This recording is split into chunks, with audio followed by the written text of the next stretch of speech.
Boa noite. Boa noite. Milhões de estudantes entram na reta final para a primeira prova do Enem. E as dicas dos alunos que tiveram nota máxima na redação? O presidente eleito Jair Bolsonaro definiu hoje a agenda da próxima semana em Brasília. Ele vai se encontrar com representantes dos 3 poderes. Os argumentos da Procuradoria-Geral da República para pedir inquérito da Polícia Federal sobre a morte de Marielle Franco e Anderson Gomes. Os Estados Unidos anunciam volta das sanções econômicas ao Irã. Em Juazeiro do Norte, emoção na Romaria em homenagem a Padre Cícero. Por todo o Brasil, milhares de pessoas lotam os cemitérios no dia de finados. E no futebol, o foco total do Palmeiras para tentar se manter na liderança do Campeonato Brasileiro. A partir de agora, no Jornal Nacional.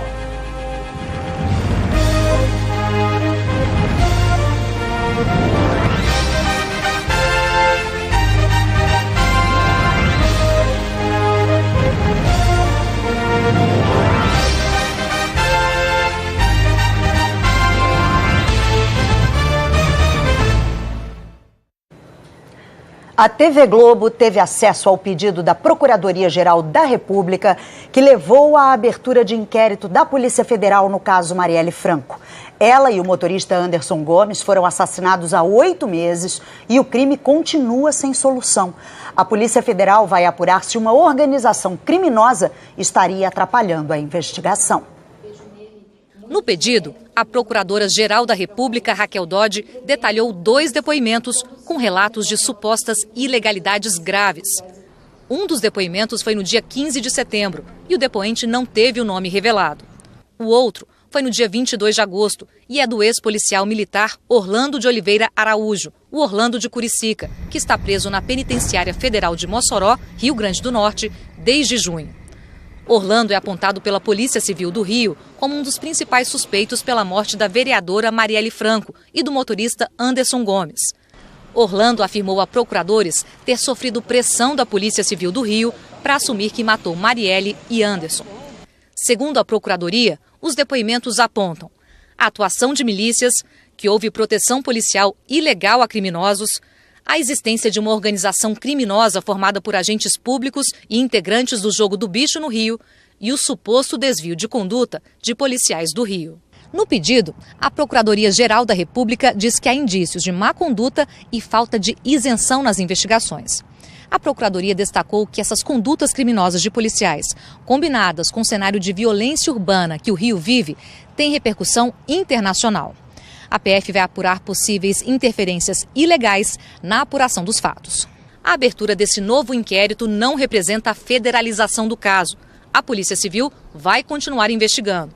Para a PGR, é suspeito que um crime, registrado por câmeras de segurança, visto por testemunhas, após tantos meses de apuração, ainda não tenha sido elucidado. Marielle denunciava a violência policial e a Procuradoria não descarta que essa atuação tenha provocado sua execução sumária. O chefe da Polícia Civil do Rio, delegado Rivaldo Barbosa, disse que a investigação está sendo conduzida com dedicação e seriedade e que repudia o que chamou de tentativa de um miliciano altamente perigoso que responde a 12 homicídios de colocar em risco essa investigação. O delegado disse ainda que tais ilações não causam surpresa, porque, historicamente, chefes de organizações criminosas se utilizam do mesmo artifício para desmoralizar instituições idôneas e seus membros. Ele afirmou que o caso Marielle Anderson está muito próximo da elucidação. Surgiram novos detalhes sobre o assassinato do jogador Daniel Correia, do São Bento de Sorocaba. O crime ocorreu na região metropolitana de Curitiba. 3 suspeitos da mesma família estão presos. O inquérito corre em sigilo. O comerciante Edson Brites, de 38 anos, confessou ter matado o jogador Daniel Correia na madrugada de sexta para sábado. Brites, a filha Alana e a mulher Cristiane estão presos. Segundo Edson, Daniel estava na casa da família quando tentou estuprar a mulher dele. E de repente, os 40 minutos que eles tinham chego, eu escuto gritos. Socorro, socorro, socorro. Quando eu me deparo, o Daniel está em cima dela, tentando estuprar a minha mulher. Nesse momento que eu vi isso, eu saí de mim. Daniel enviou uma foto a um amigo em que aparece ao lado de Cristiana, que aparenta estar dormindo. Daniel diz na mensagem que manteve relação sexual com ela. O advogado da família de Daniel negou a versão de estupro. Essa tese que houve tentativa de estupro é uma tese mentirosa, uma tese que não vai prosperar nunca. Tá? O que aconteceu foi realmente uma brincadeira infeliz, né? Mas que não merecia uma repreensão ao ponto que chegou. Edson Brites disse que agrediu Daniel com a ajuda de amigos e depois colocou o jogador no porta-malas do carro. De lá, Brites diz que foi até o matagal, onde o corpo foi encontrado mutilado. No inquérito, uma testemunha contradiz Brites. A testemunha afirma que o comerciante tinha questionado onde Daniel estava e que só depois de Brites entrar na casa é que os gritos começaram. Ainda de acordo com a testemunha, 2 dias depois do crime, Brites propôs que eles fechassem um elo e que se alguém falasse algo, ele saberia. A testemunha disse que entendeu a fala como uma ameaça. Na decisão que determinou as prisões, o juiz diz que há indícios de que Edson, Cristiana e Alana atuaram ameaçando e coagindo testemunhas a apresentar versão uniforme. Para o juiz, se as duas permanecessem em liberdade, poderia haver comprometimento de provas testemunhais. Nessa conversa de WhatsApp de segunda-feira, um dia depois do corpo ser identificado, uma tia de Daniel pergunta a Alana se não houve nenhuma briga. E Alana responde: "Claro que não, imagina, era a minha casa." E em seguida diz que Daniel deu tchau, se levantou e foi embora. A conversa também é parte do inquérito. No Rio, 2 novos casos de procedimentos estéticos criminosos só esta semana. Uma pessoa foi presa. Darley Marinho Ladaga, mulher trans conhecida como Dani, foi presa em flagrante ontem à noite. Com ela foram apreendidos silicone industrial, esmalte de unha e uma supercola. Dani confessou que usava o material nas clientes e vai responder por exercício ilegal da medicina e estelionato. A polícia ainda procura por Simone Costa. Ela é acusada de aplicar produtos químicos em Ângela Pedrosa, de 25 anos, para aumentar o bumbum. A região necrosou e Ângela está internada há 2 dias com infecção grave. Policiais federais prenderam em Bananal, no interior de São Paulo, Pedro Paulo Barros Pereira Júnior. Ele é suspeito de mandar matar a ex-mulher no Rio. O filho do casal, de 11 anos, testemunhou a morte da mãe. Pedro Paulo estava foragido. A corretora Karina Garófalo foi assassinada em agosto, na Barra, zona oeste do Rio. Ela levou 4 tiros. Imagens de câmeras de segurança registraram tudo. Os 2 homens envolvidos diretamente na ação, o primo de Pedro Paulo e um guarda municipal, já estavam presos. A polícia acredita que o assassinato tenha sido motivado por vingança e ciúmes. Pedro Paulo vai ficar preso preventivamente. Ele nega o crime. O presidente eleito Jair Bolsonaro confirmou hoje que vai a Brasília na próxima terça-feira. Na quarta, ele encontra o presidente Michel Temer. Bolsonaro passou a tarde numa base da Marinha, no Rio. Jair Bolsonaro divulgou vídeo e fotos dos primeiros compromissos da manhã. Ele cortou o cabelo e, depois do barbeiro, recebeu um alfaiate. Tirou medidas para o terno que vai usar no dia da posse. O alfaiate disse que Bolsonaro encomendou um terno azul escuro com camisa branca. A gravata não está definida. Ainda de manhã, o presidente eleito se reuniu com o deputado Onyx Lorenzoni, futuro ministro-chefe da Casa Civil. Eles acertaram a agenda para a semana que vem. Bolsonaro viaja na terça-feira para Brasília. Nós despachamos aqui uma série de questões referentes à transição. O presidente já nos deu a orientação e eu quero confirmar que ele vai terça-feira para Brasília. Ele vai se avistar na terça com os poderes. Depois, na quarta-feira, ele terá às 16 horas um encontro no Palácio Planalto com o presidente Temer. E na quinta ele retorna aqui para o Rio de Janeiro. Jair Bolsonaro saiu de casa no início da tarde. Na portaria do condomínio, desceu do carro para cumprimentar as pessoas. Ele foi de carro até Itacuruçá, distrito de Mangaratiba, na Costa Verde. Lá, pegou uma lancha até a base da Marinha, na Restinga da Marambaia. O local, que pertence à União, e é administrado pela Marinha, é ponto de descanso usado por presidentes da República. Jair Bolsonaro deixou a ilha no começo da noite. O presidente eleito não falou com os jornalistas. Bolsonaro voltou para casa de carro, cercado por batedores. Uma correção. Na edição de ontem, nós dissemos que o juiz Sérgio Moro nasceu em Ponta Grossa, no Paraná. Mas Moro é de Maringá, norte do estado. Pelo erro, pedimos desculpas. O horário de verão começa à meia-noite de sábado para domingo e esse ano milhões de estudantes vão prestar ainda mais atenção à mudança dos relógios. De uns anos para cá, o pulso de muita gente tem ficado mais leve. Eu sempre esqueço de pôr relógio. Hoje mesmo eu ia sair para fazer exercício, separei o relógio e esqueci em cima da mesa. Se tiver que saber a hora, onde você olha? No relógio. Eu tô sem relógio. E aí como é que você faz? Celular. Porque eu faço tudo no celular.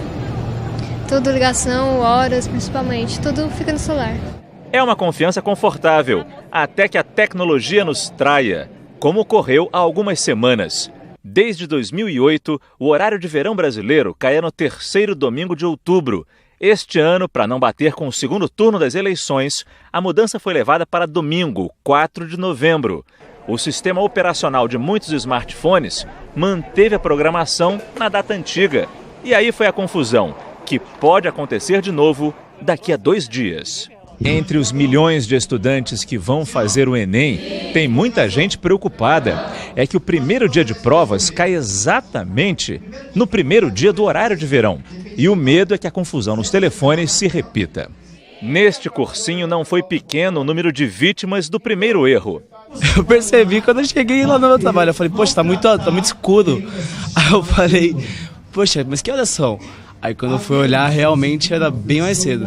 Uma preparação o ano inteiro e eu não posso perder, né? Agora eu tô ativa no horário. Em 10 estados e no Distrito Federal, os relógios deverão ser adiantados 1 hora no sábado à meia-noite.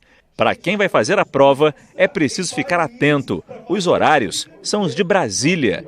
Por exemplo, o fechamento dos portões vai ser à 1 da tarde, de Brasília.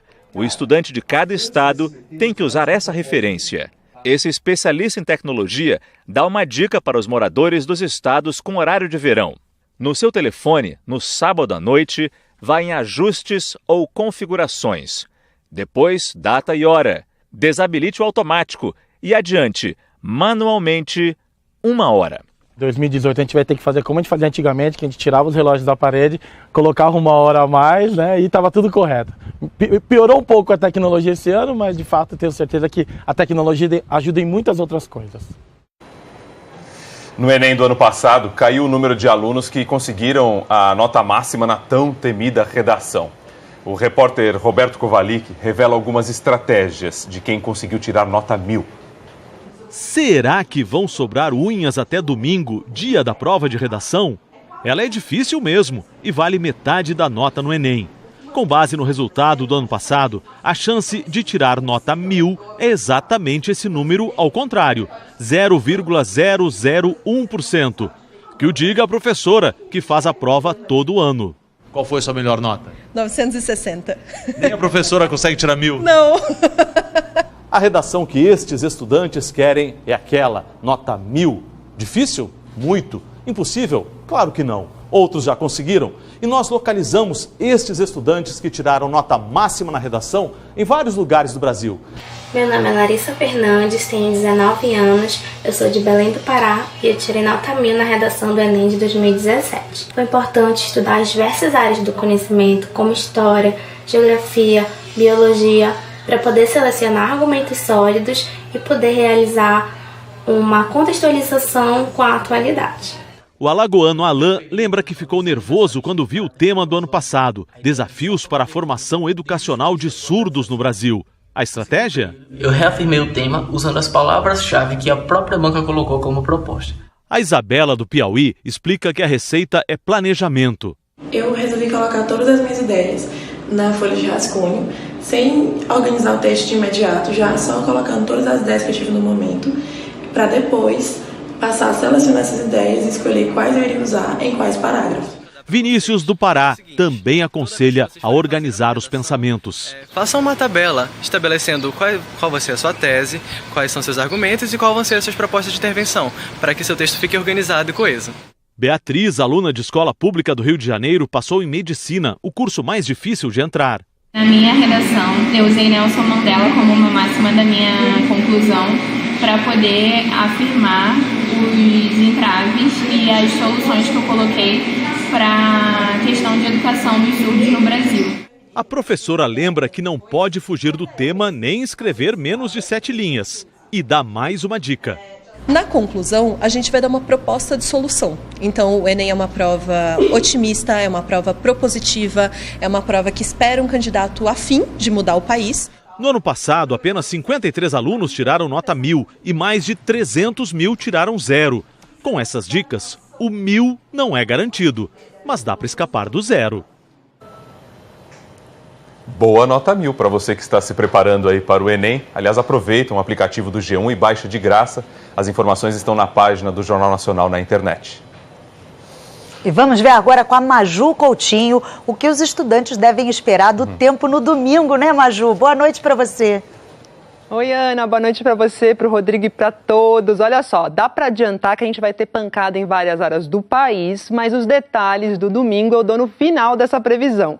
Hoje, o sul e o sudeste ficaram mais secos e o centro-oeste bem molhado. Agora, amanhã, sábado, a pequena trégua que rolou no sul termina e o perigo passa a morar novamente na região, aqui nessa área vermelha. Porto Alegre e Florianópolis estão no caminho da chuva perigosa por ser forte e volumosa. Lá na capital gaúcha, ela pode chegar já de madrugada. Aliás, muita água deve rolar também em outras áreas do sul, destaca o Foz do Iguaçu e Chapecó. No centro-norte do Paraná, em São Paulo, no sul do Rio e de Minas, no oeste mineiro, em Goiás, em parte aqui do Tocantins, de Mato Grosso e de Mato Grosso do Sul, também está prevista chuva forte, mas mais isolada. Previsão que vale para Curitiba, São Paulo, Rio e Brasília. Olha só, 27 graus lá na capital paranaense, 31 aqui em São Paulo e 35 no Rio, com pancada à tarde. Brasília com 24 graus e chuva a qualquer hora, Ana. E onde vai ter sol amanhã, Maju? Vamos lá, as áreas de sol em tempo integral, né, Ana? No norte do Rio e de Minas, no Espírito Santo, na região Nordeste, no norte do Pará, lá no Amapá e no Acre. 35 graus em Rio Branco, 32 em Maceió e 30 em Salvador. Essas capitais, sim, estão aí no caminho do sol, Ana. Agora vamos falar do domingo, então, porque os estudantes estão ansiosos. Ansiosos, então vamos ao domingo. Veja só, no domingo do Enem o tempo volta a abrir no Rio Grande do Sul e em parte de Santa Catarina. Fica instável do leste catarinense ao sul do Rio de Janeiro. Faz sol na maior parte da região nordeste e as pancadas de chuva tomam conta de todas as outras áreas. No domingo, Curitiba será a capital mais fria, com máxima de 20 graus. Em Floripa faz 23, 24 em São Paulo e 25 em Brasília. Campo Grande com 26 e Rio de Janeiro com 28, ficam mais abafadas. O restante do Brasil está no clube das temperaturas trintonas. 31 em Salvador e em Fortaleza, 32 em Manaus e 35 em Palmas, Ana. Tá certo, Maju, obrigada. Que essa chuva e esse horário de verão não atrapalhem ninguém a chegar ao local de prova, né? Pois é, amanhã Maju. A gente fala mais sobre isso. Tchau. Tá certo, tchau, tchau. O verão só começa em dezembro, mas a temporada de chuvas, Maju acabou de falar sobre isso, já desperta a preocupação com o ressurgimento de epidemias causadas pelo Aedes aegypti. Todos os dias, agentes de saúde ambiental do Recife vão em busca de novos focos do Aedes aegypti. E eles têm sempre muito trabalho. Encontram criadouros até nas casas onde os moradores não dão moleza para o mosquito. Um vacilozinho, a bichinha vem, penetrou ali. É, dona Josefa, o balde com a tampa inadequada virou uma eternidade para os mosquitos. Isso aí faz com que a gente tenha dificuldade de controlar o mosquito na região. Em todo o país, o número de pacientes com as doenças causadas pelo Aedes aegypti este ano diminuiu em relação ao mesmo período do ano passado. Os casos de dengue, segundo o Ministério da Saúde, tiveram uma pequena redução de cerca de 3%. Já a redução dos casos de chikungunya foi bem maior, 57,6%. e os casos de Zika caíram cerca de 54%. A redução do número de casos pode dar a impressão de que o velho conhecido da saúde pública está sob controle, mas não é bem assim. Segundo os pesquisadores, o Aedes aegypti está só esperando o momento propício para voltar a fazer novas vítimas. E eles alertam, é no verão que os mosquitos mais se multiplicam e as condições para a reprodução não mudaram, principalmente nos bairros mais pobres, sem saneamento básico. A temperatura torna o ciclo biológico do mosquito mais intenso, né? O que normalmente seriam 12 dias se transforma em 5. Então ele vai estar reproduzindo de forma frenética e as pessoas têm que estar alertas, né? Quase a metade dos brasileiros não tem coleta de esgoto e 35 milhões de pessoas não têm água potável. Foi numa comunidade sem infraestrutura que a Diana teve Zika na gravidez e o Ezequiel nasceu com microcefalia 3 anos atrás. Não dou nada, nada. Ainda tem muito mosquito por aqui? Tem, demais. E aqui como chove, só Jesus. Segundo os especialistas, o aumento do número de mosquitos e a falta de infraestrutura deixam a população vulnerável a novas epidemias de dengue, Zika ou chikungunya. Por enquanto o mosquito está ganhando essa guerra, os estudos mostram que a densidade do vetor, a presença do vetor do mosquito no domicílio está em grande densidade e isso é demonstrado pelas epidemias que vêm acontecendo a cada ano. No Globo Repórter de hoje, uma viagem mágica pela Andaluzia, um lugar onde a Espanha é mais Espanha. Uma das regiões mais sedutoras do planeta. Um caminho nas alturas. Nossos repórteres atravessam a trilha que já foi considerada a mais perigosa do mundo. Prepare o coração. A incrível floresta de pedras que nasceu no fundo do mar. Aldeias branquinhas no alto das colinas. Um mar de oliveiras, a maior floresta já plantada pelo homem. Você sabia que o azeite de oliva previne Alzheimer, é antidepressivo e um importante aliado contra o câncer de mama? Qual o segredo do melhor presunto do mundo? Gibraltar, o lugar onde vivem os últimos macacos selvagens da Europa. Hoje, no Globo Repórter.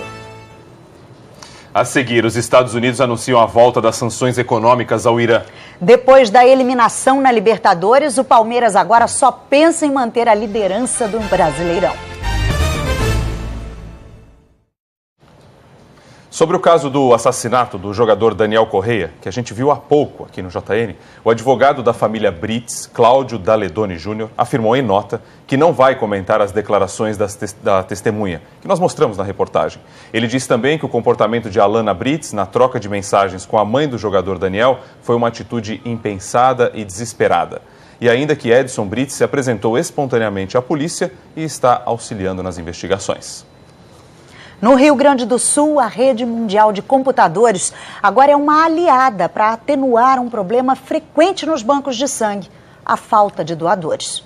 Por causa de uma anemia grave, Dona Aparecida precisou de uma transfusão de sangue. De uma hora para outra, ela tinha que encontrar 6 doadores. Não foi fácil. Uns se recusam, outro diz que não tem tempo, outro diz que não dá. Eu me vi assim, o que eu vou fazer?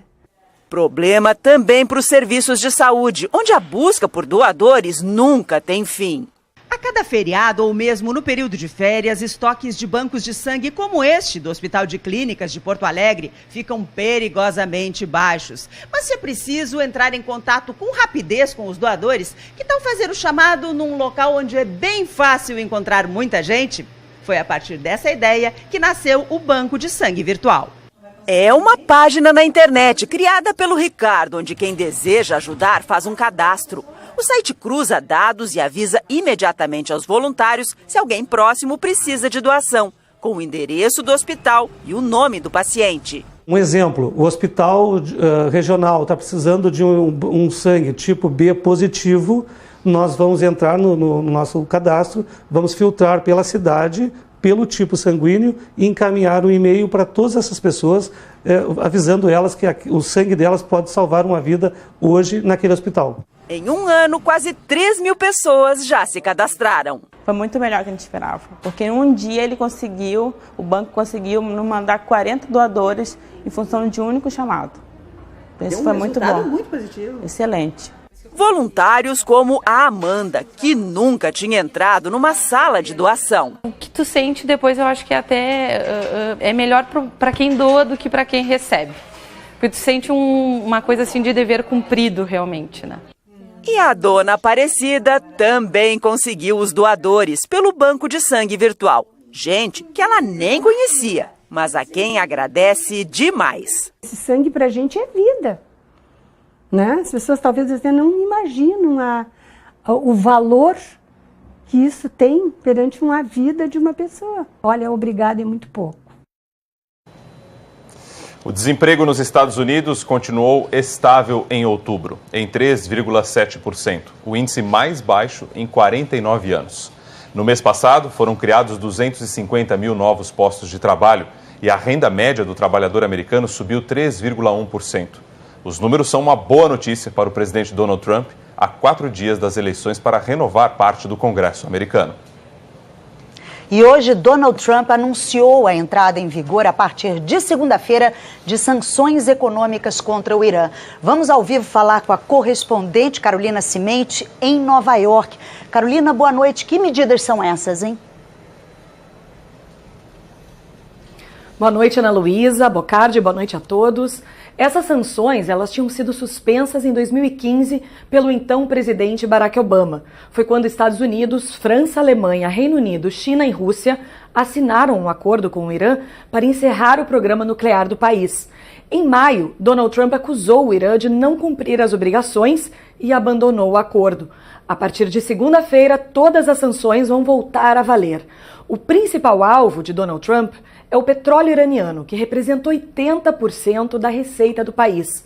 Empresas americanas não poderão negociar com mais de 700 indivíduos, bancos e companhias iranianas. O governo americano também alertou que os países que continuarem negociando com o Irã poderão eles mesmos serem alvos de futuras sanções. Mas o secretário de Estado, Mike Pompeo, disse hoje que 8 países vão receber uma permissão temporária para continuar importando petróleo iraniano.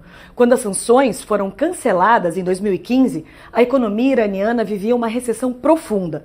E o ministro das Relações Exteriores do Irã, hoje, disse que o país tem a capacidade de administrar as próprias questões financeiras. Ana Bocardi. Obrigada, Carolina, pelas informações. O corpo do jornalista que foi assassinado dentro do consulado da Arábia Saudita em Istambul, na Turquia, teria sido dissolvido em ácido depois de esquartejado. Um assessor do governo turco afirmou a um jornal local que essa foi a única conclusão lógica para explicar a falta de vestígios do corpo. Jamal Khashoggi escrevia para o jornal americano Washington Post, era um crítico da monarquia saudita. Hoje, nos Estados Unidos, uma cerimônia lembrou um mês da morte dele. Por vídeo, a noiva de Khashoggi pediu ao presidente Donald Trump apoio às investigações conduzidas pela Turquia. Até agora, 18 pessoas foram presas na Arábia Saudita. Nesta sexta-feira, o presidente turco Recep Tayyip Erdogan responsabilizou diretamente o governo saudita pelo assassinato do jornalista, mas disse não acreditar que o rei Salman esteja envolvido. A polícia chinesa concluiu hoje que a tragédia com um ônibus que despencou de uma ponte no domingo passado foi resultado de uma briga. Câmeras de segurança registraram um momento em que a passageira jogou o celular no motorista. Ele reagiu, perdeu a direção, invadiu a contramão, bateu num carro e caiu no rio. 15 pessoas estavam no ônibus, 13 corpos já foram encontrados. Na versão da polícia, a mulher ficou com raiva porque o motorista não quis parar na estrada depois que ela não conseguiu descer onde desejava. Estudantes de engenharia estão em São José dos Campos, no interior de São Paulo, para pôr à prova os aviões que projetaram ao longo do ano. A competição reproduz os desafios que eles terão no mercado de trabalho. Eles querem construir aviões como esse, mas por enquanto estão colocando outros bem menores no ar. A competição Aerodesign reúne em São José dos Campos, interior de São Paulo, 1.300 estudantes de engenharia de 20 estados brasileiros e de outros países da América Latina. Primeiro, eles precisam projetar e construir um avião. Depois, a aeronave precisa voar carregando o máximo de carga possível. Quando o voo é perfeito, tem comemoração. É uma sensação boa quando conclui o voo legal? A melhor sensação é quando pousa, que dá um alívio. Nem sempre o projeto dá certo. O avião da equipe do Piauí não decolou. Eles enfrentaram 3 dias de viagem de ônibus para chegar aqui. A gente também aprende com os erros, errando que se aprende. Então a gente já sabe o que não fazer no próximo, não fazer de errado para o próximo projeto. Esse grupo de São José dos Campos arrecadou dinheiro nos semáforos para construir os aviões. Além da rifa, sorteios que a gente faz na faculdade, a gente foi para a rua, para o semáforo, pedir uma ajuda, qualquer coisinha lá ajudava a gente a construir, e no final a gente construiu 2 aeronaves. Todo esse esforço para estar aqui tem uma explicação. A prova tem o apoio da indústria aeronáutica e um bom desempenho pode abrir as portas de uma carreira profissional. Letícia, da comissão organizadora, é um exemplo. Participou da competição quando era estudante e hoje trabalha na Embraer. Aqui a gente aprende a lidar com a pressão, com prazos e lidar com pessoas diferentes. Você simula melhor o ambiente real de trabalho. O papel dela agora é identificar futuros engenheiros aeronáuticos. A gente fica de olho. Se alguém se destacar, a gente gosta de trazer para trabalhar com a gente, sim. Tá no radar. O Tribunal de Justiça do Rio Grande do Sul determinou a apreensão dos passaportes do ex-jogador Ronaldinho Gaúcho e do irmão dele, o empresário Roberto Assis Moreira. De acordo com o Ministério Público, Ronaldinho, o irmão e a empresa Reno Construções e Incorporações foram condenados em 2015 por construírem ilegalmente na orla do Rio Guaíba, em área de preservação permanente de Porto Alegre. Multas e indenizações superiores a 8,5 milhões de reais até hoje não foram pagas. Arthur Zanetti conquistou a primeira medalha do Brasil no Mundial de Ginástica Artística que está sendo disputado em Doha, no Catar. O nosso campeão olímpico de Londres fez uma apresentação segura na final das argolas e ficou com o 2º lugar. A medalha de prata foi a 4ª dele em mundiais. Agora ele tem 3 pratas e 1 ouro. Com a eliminação do Palmeiras da Libertadores, os 4 primeiros colocados do Brasileirão entram na reta final 100% focados.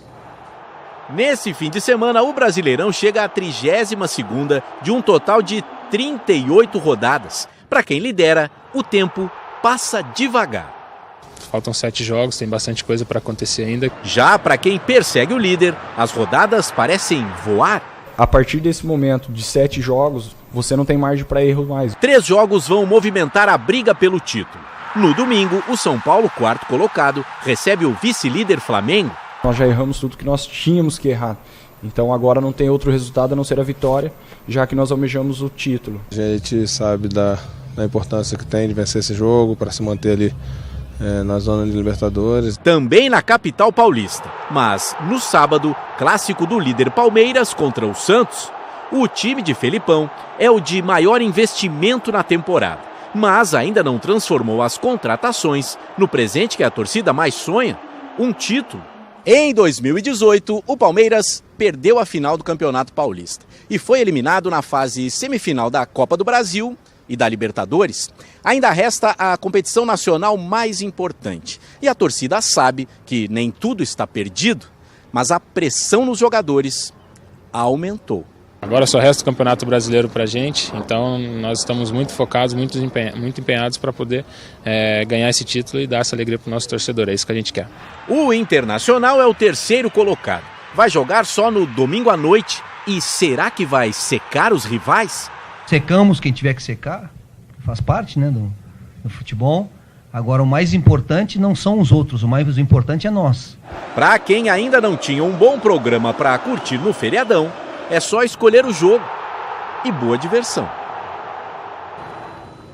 A seguir, as homenagens no Dia de Finados em todo o Brasil. A exposição de um dos maiores nomes da arte contemporânea chega pela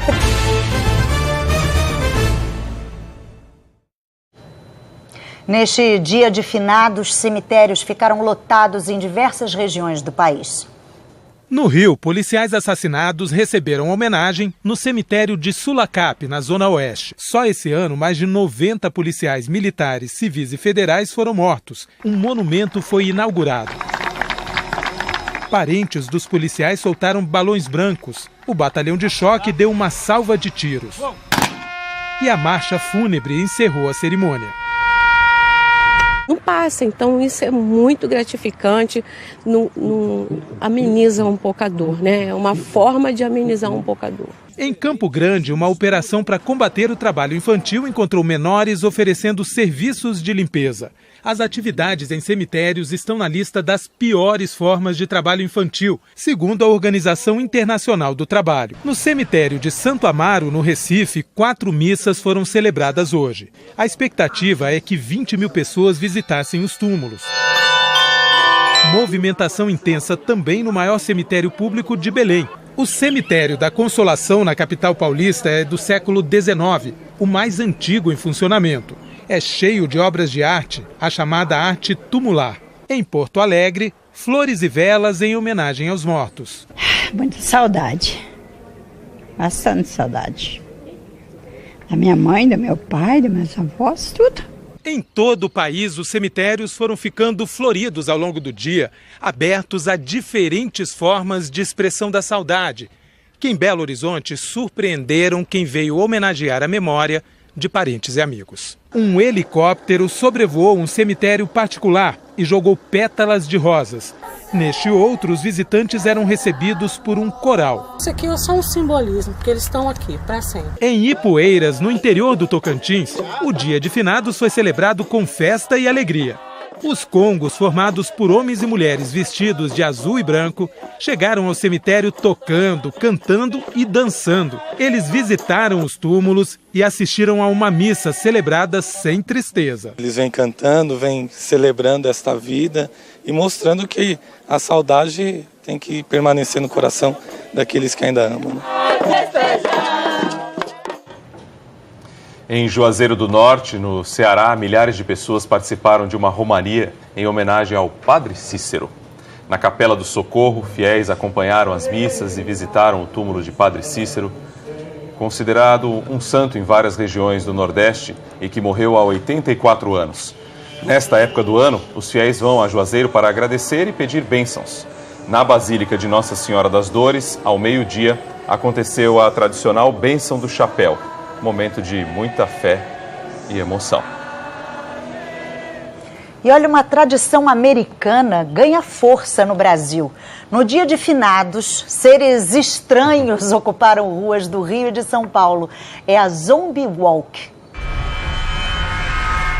Monstros, caveiras, serra elétrica, rosto desfigurado, olhos malignos, gemidos. E quem entra nessa festa tem que se preparar pro susto. Vida de monstro não é fácil, especialmente pros que não têm a cabeça no lugar. Eu fico um pouquinho de torcicolo, né? Eu já não tô conseguindo nem levantar a cabeça de carreto. Bruxos que botam medo, mas fazem sucesso entre os humanos. Nossa, essa unha. A minha unha não cresce desse jeito.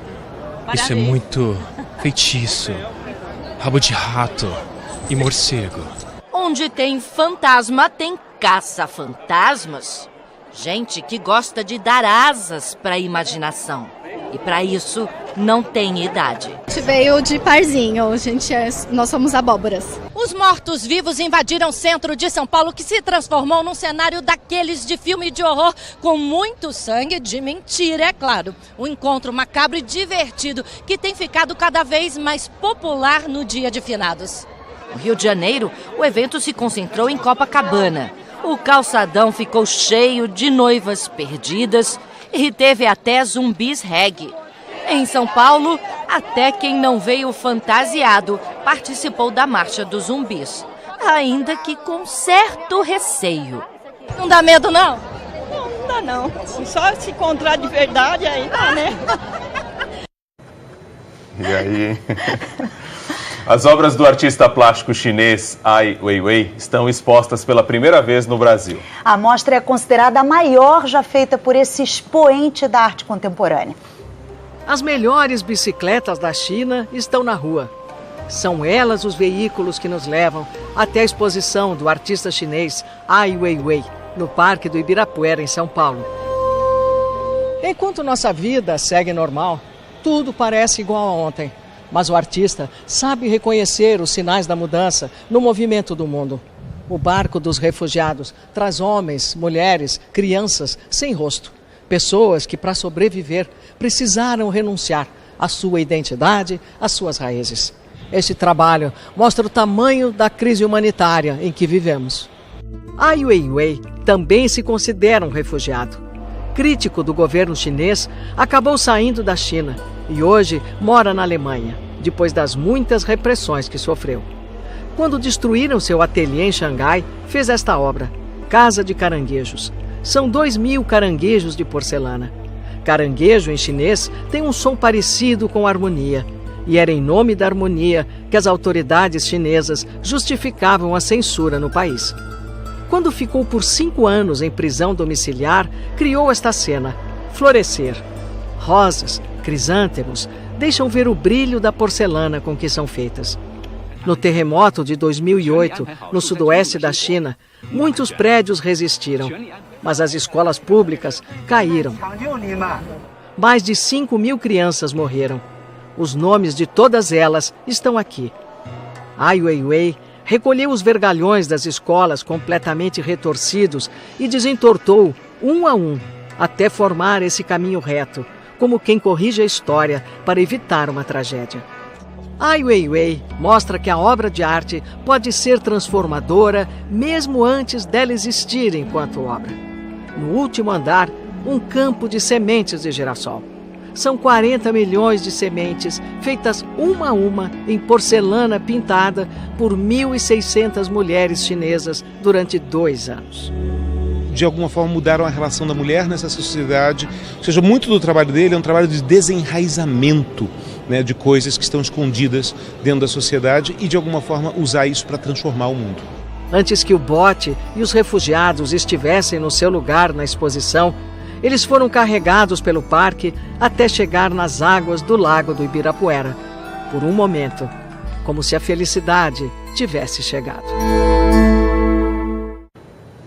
Que demais. E dá tempo de desfrutar, porque a arte de Ai Weiwei fica no Parque do Ibirapuera até janeiro do ano que vem. Mais informações sobre a mostra você encontra na nossa página na internet. Uma grande oportunidade. O Jornal da Globo é depois de Máquina Mortífera. Uma boa noite para você. Boa noite e até amanhã.